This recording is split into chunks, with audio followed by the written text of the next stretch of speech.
Libya থেকে ভূমধ্যসাগর পাড়ি দিয়ে ইউরোপে যাওয়ার পথটি বর্তমানে বিশ্বের অন্যতম বিপজ্জনক অভিবাসন রুট হিসেবে পরিচিত। উন্নত জীবনের আশায় হাজার হাজার মানুষ জীবনের ঝুঁকি নিয়ে এই পথে পা বাড়ালেও তারা প্রতিনিয়ত ভয়াবহ বিপদের সম্মুখীন হচ্ছেন। এরই ধারাবাহিকতায় জাতিসংঘের অভিবাসন সংস্থা IOM জানায়, উত্তর পশ্চিম লিবিয়ার আল জাওইয়া শহর থেকে যাত্রা শুরু করা রাবারের নৌকায় ৫৫ জন যাত্রী ছিলেন, যাদের মধ্যে ২ শিশুও ছিল। যাত্রার প্রায় ৬ ঘন্টা পর নৌকাটিতে পানি ঢুকে সেটি ডুবে যায়। শুক্রবার লিবীয় কর্তৃপক্ষ মাত্র ২ নাইজেরীয় নারীকে জীবিত উদ্ধার করতে সক্ষম হয়।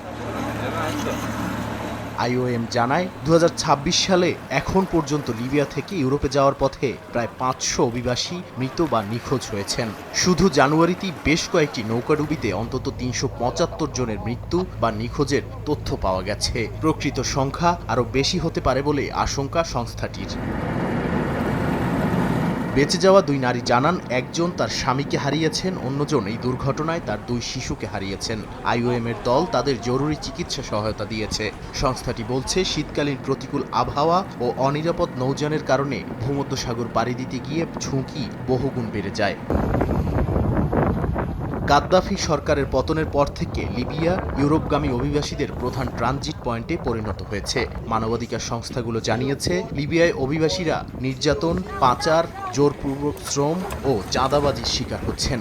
IOM বলছে, পাচারকারী চক্রগুলো অতিরিক্ত যাত্রী তুলে অনিরাপদ নৌকায় মানুষ পাঠিয়ে মৃত্যুর ঝুঁকি বাড়াচ্ছে।